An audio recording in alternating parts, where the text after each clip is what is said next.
So guys, welcome. I've got RIIGS, Lev and Lauren Lemont. Welcome. It's great to have you. Hello. So we're celebrating the release of Left Me Open, which is out now on Zerothree, which, yeah, super proud to have it on the label. Guys, I'm going to leave it to you. Tell us a little bit about the record. Like, it's super experimental, super different. So, yeah, excited to hear a bit from your side, what it means to you guys. Sure. Shall I kick off it sort of started with me. Thanks to Zerothree, by the way, for supporting this. It's absolutely brilliant. Yeah, cheers, guys. Yeah, I think the way it sounds is partly because it's a collab. I think everybody heard something slightly different because it went through three hands, and that's why it sort of has this experimental, breaksy, progressive, melodic stuff going on in it. I kicked it off. I wanted to write something ravey, as I recall. I've been listening to a lot of 90s jungle, and I thought, right, I'm going to do something ravey. So I had this pad loop, and then I wrote some drums for it, and I sent it to James, and he said, oh, I think we could do something with this. Yeah. And kind of I passed it over to you then. You took it on a bit further, right? Yeah, on first listen, it was just so weird, which I love. It's weird is good in this game. Yeah, just the stuff that Mark did off the bat was incredible. Like some of the synth stuff in the drop down, I was just like, that is mental. So it was, just was happy to jump on it really. Yeah, I think I added the bass, I think the little bass line, and like that drum and bass, soundy bass line, which I loved, and then the old Lev organ hit, which is kind of throughout most of my Lev tunes, and then I think collectively we then decided it needed a nice little hook, didn't we, Mark? Yeah, and me and James had worked together like with my friend's stuff, and he sent me stuff for Lev before, and yeah, just went from there. It was really easy to write to. That's, obviously one of my specialities is like melodic and progressive, so just fell out of my brain really easily. So fell out of my brain. It's, what a great saying. Like this kind of like experimental mix of breaks and progressive, and I think it's really special at the moment, and definitely something strong coming out of the UK. It's I think it's something that really should be pursued a little bit more. But it's congrats for an amazing record, guys. It's stunning. Thank you. The other thing I remembered about it is why it's called Left Me Open, because it's not actually in the lyrics. It's like originally I said it had this kind of ravey feel. It had this massive rave vocal over the top. I think even before I sent it to James, and she was just singing Left Me Open time and time. So I kept that. So it kind of stayed. It sort of fits though. It's a great name. It's a great name. It's a good title. It kind of fits. Just one of those things, It was called that, even though it's got nothing to do with it. Nice, my fair play. I'd love to. I'd be intrigued to hear what the sample was when it first was there. But let's touch on you then, Lauren, because obviously you've put an amazing vocal on this one. Thank you. And yeah, you're one of the greatest vocalists in the prog scene at the moment. People absolutely love your voice, and we do as well. So congrats for that. But I mean, hot off your solo stuff, doing lots of collabs. I mean, yeah, where does everything start for you in terms of inspiration, and like how do you start to write a vocal, or does it just fall out of your brain if you like the record? I mean, it's so important for a record to connect with me, really. I mean, I do love like melodic stuff. I love like chord progressions, and that is inspiring in itself. Obviously like electronic music is, well, I love it. It's where I started really. But yeah, I don't know, like in terms of like writing about subjects, sometimes I write from experience, and then other times I draw from like past experiences. I don't know, there's no singular way of doing something. It just sort of happens how it happens. It's very natural. That's great. And I think that's how I know that I've written something good, when it just happens, basically. And do you ever get to a record and think that was a bit forced and you're not too happy with it?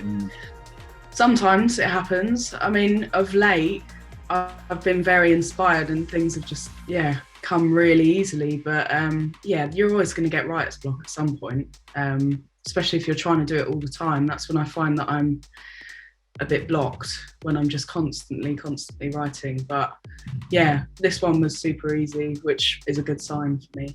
Yeah, nice. So, well, we're excited to hear more stuff from you. I know you're super busy, and is there anything you can tell us coming up, or is it all a bit secret at the moment?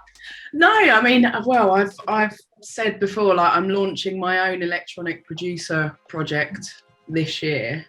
Hopefully, maybe later 2022. I don't know.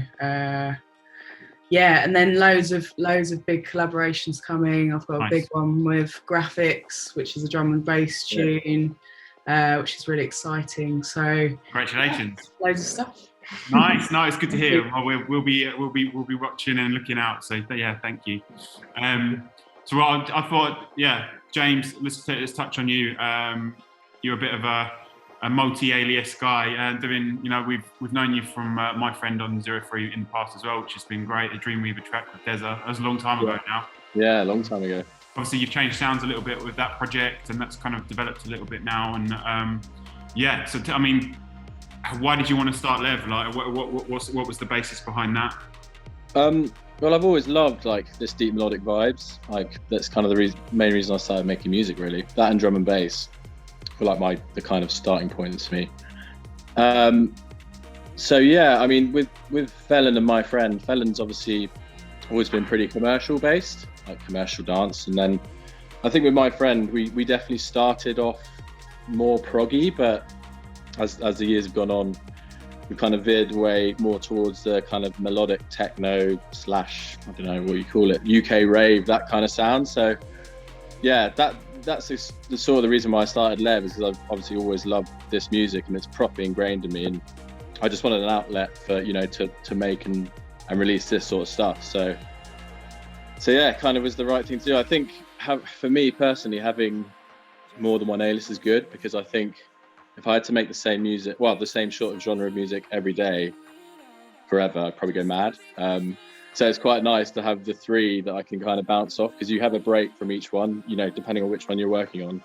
You're having a break from the other one. So it's worked really well. And it's, it's nice to make some music that you could maybe listen to, like, on an early morning run or cooking breakfast or something, so something a bit more chilled. So yeah, it's worked out all right. Love that. No, nice. Yeah, I totally get you with the different aliases and wanting to touch different parts of your soul. So it makes complete sense. And it's the same with you as well, Mark, I take it. Like, tell us a little bit about all of your skills, and obviously you've been doing this a while, so yeah, we'd love to hear a bit about your side as well. Yeah, so the last couple of years I've been kind of focused mainly on melodic and progressive stuff, and that's all gone well. I've got a nice release on Crafted coming up later this spring. I'm excited about that. But actually, it's great coming back to Left Me Open, is some of the stuff I'm doing now, which will come out later this year. If you think this is experimental, you should wait for some of this. James has heard some of it. Some of the stuff amazing, incredible. That's coming next is maybe not super experimental, but it's kind of pushing the sounds a bit, and trying to get away from stuff that's really crowded. The whole melodic space is especially incredibly crowded at the moment, with fantastic stuff. Yeah. So I'm thinking, what is the music I really like to listen to at the moment? And some of that is a little edgier, a bit weirder, and kind of really suits me. So there's some fun stuff happening later in the year, and there's a live show to go with it. So amazing. It's going to be fun. Good for you. Yeah, it sounds exciting from all of you guys, really. It's good luck for the rest of the year, and I hope it smashes. But you were touching on the experimental side. Obviously, we spoke about earlier, UK, so many different genres coming through. I mean, is there any one in particular that's really kind of sticking out for you in terms of who you're inspired by or who you're loving at the moment in the UK scene? All of you I'd be interested to hear from. Well, I'm a bit biased. Like, Icarus are like huge for me. Like, I like, obviously that Tom manages me, but that kind of music is just right up my street. Yeah. And I love my friend stuff as well. Like I listen to that a hell of a lot. That's brilliant. Yeah, and you know, like Bonobo, that sort of vibe, like weirder stuff. Yeah. Is just, yeah, that's definitely my kind of thing, and that is like the avenue that I'm hoping to sort of go down as my Alias project. So yeah. Excellent. Yeah, well, it helps to have someone like that helping you along as well, right? So that's you're in good stead there. Mark, what about you, man? Who's inspiring you at the moment in the UK scene? So yeah, I was just thinking this morning, what am I listening to a lot? I love Kelly Lee Owens. I'm listening to her stuff all the time, and Hannah Peel, just two amazing. Talk about kind of pushing the envelope. You know, they both do so many different things: vocal music, full on techno, electronica, amazing. I love O'Flynn. I think his sound is incredible, and the remixes he does are amazing.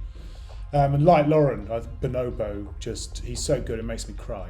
Yeah, that's definitely a good thing, isn't it? He's so talented, and Burial as well. I mean, the stuff that he's still putting out still is kind of gobsmacking, really. Yeah, I agree. Yeah, very, very, very talented. James, lastly. Yeah, funnily enough, I don't actually listen to that much electronic music. Well, I do, but yeah, I get away from it a little bit. Yeah, because it's every day. Like I try, unless it's stuff I need to check or our own stuff. But it's normally like Blink 182 or something, or Sum 41 in the gym. I love which that. I love. So it gives a nice break. But I guess speaking as Lev, I mean, I listen to all sorts of people.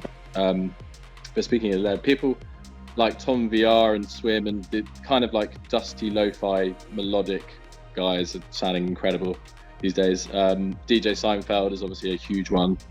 So yeah, that kind of like dusty M1 organy, like chilled stuff is what for Lev is kind of the way it's going, I think now. But yeah, I tend not to listen to too much electronic stuff when I'm not making it, because I'm always making it. That's the trouble. Yeah. So no, I hear it's you. good to kind of give your brain a bit of a break.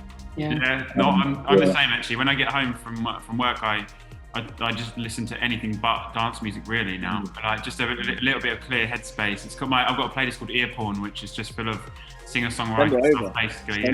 It's great, and there actually is a few chill drum and bass tunes in there actually. But Nice. it's a good selection. But yeah, I'll share it. Yeah, definitely.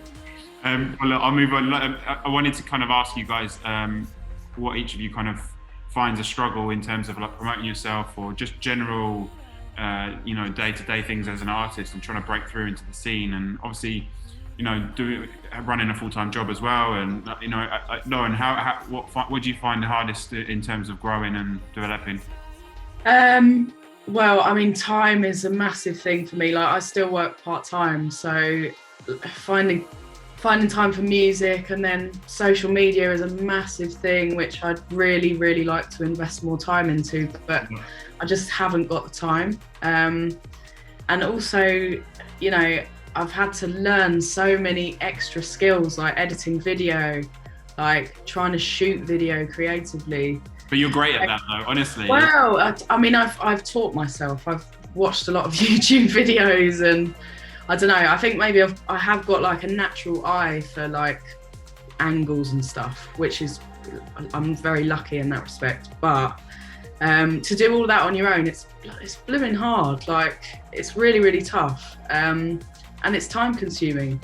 Yeah. So that is probably my biggest thing. And hopefully when I finally quit my job, which I'm hoping will be this year, yay. I should be able to invest some more time into like social media stuff, because I feel like that's my biggest downfall at the moment. You kind of have to do the puzzles just have to slot in, right? And once you put one piece in, the rest can go. So all the time you're holding back, maybe so I get it, but it's a big jump, right? It's a scary thing, but I mean, with all the stuff that you've got going on, I'm sure it's only going to be upwards. So Mark, what would you say has been your biggest challenge over the years? Yeah, well, definitely the time thing. I mean, I've always done it alongside working and doing everything else. And I'm with Lauren. I mean, social media and just promoting yourself it takes a huge amount of time. But also, you know, it's also there's so much out there. I mean, getting noticed and kind of pushing through, trying to do something that's distinctive or different is tough. So, you know, I'm thinking this year I'm going to start doing I'm going to do a few YouTube tutorials on how I make music. I said do a couple of different kind of live shows later in the year, which is just coming together. So kind of other ways to reach out to people who listen to the music, other than, I mean, you know, social media is great, but it's you and you know, millions of other people who are trying to get heard. Really? So yeah, just finding different ways to get heard, really. Yeah, so I mean, it's all about those activations of trying to get people invested in you as a brand, right? So the more you can do there, it's easier said than done, obviously, in terms of shouting out in between the crowd. But yeah, no, I hear you. But the YouTube things will sound good. You'd have to keep us posted on those. It's definitely. Yeah, YouTube is a very exciting platform, growing so quickly. So we're seeing some really good things on there. So yeah, it could be a good move. No, definitely. Yeah, no, I'll let you know. It'll be probably second half of this year. Some of that stuff will go live. Nice. James, lastly, the Egg Lord, we put your name on here. What are you saying, man? Yeah, I mean, I agree with Mark. It's saturation, isn't it? I mean, it's one of the most saturated things you can do. Are you finding it hard to like push the LEV stuff through over the My Friend? Like, how do you balance like the priority between a My Friend release or a LEV release? And obviously they're different levels, right? But yeah, that's not too much of a struggle. It's, okay. I mean, getting labels to listen to stuff and reply is also a big struggle, even when you've had success. So that's always a tough one. I mean, dare I say it, COVID was tough, especially losing like a lot of live shows. That was we had actually one of the best years ever in terms of releasing last year, because from going through COVID, writing music through COVID. But it was really weird writing. I'm talking more about My Friend here, but more club-focused music. Writing the club-focused music, knowing that you're not actually going to play in a club, or it's not going to be played in a club. You're only going to hear it on Spotify. It's only going to be played on radio. So I guess that was a real weird struggle, because you can't even.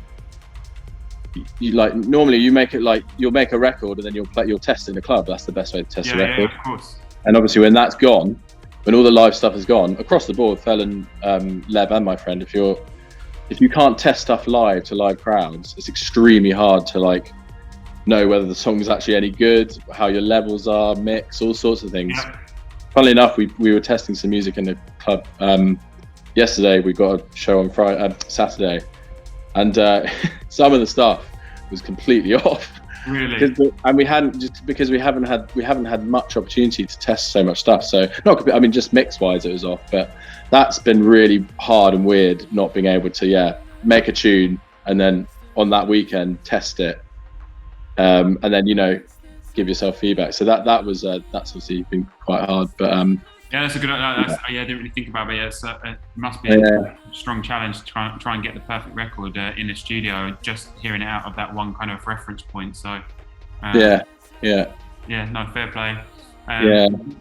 No, interesting. Well, I mean, I won't keep you too much longer. I think one last question for you is, dirty club or big festival? Where would you prefer to be? Big festival. Yeah. Yeah, I think so. Just something so celebratory about smashing a festival. I think, that's the one. Maybe it's because it's winter. If you ask me in summer, I'd probably say I want to be in a club. That's true. That is very. Yeah, that's a massive factor actually. Like, I was going to say dirty club, but if it's in summer and it's a nice day, like, you just can't beat being outside in the sun dancing. So good. Yeah. Yeah. No. Has anyone got any plans this year to do any festivals, or what's the planning? Just going to go with the flow. Yeah, I haven't got any. I'm not going to any at the moment, but we'll see. I mean, probably be a last minute thing going on, I reckon. Yeah, fair enough. Yeah. Well, look, guys, thank you so much for your time. We got Left Me Open out right now on Zerothree. You can go stream it and download it. Thanks all of you for joining us, and we'll catch you soon. Cheers, mate. Thanks a lot, Jamie. Cheers. Bye. Bye.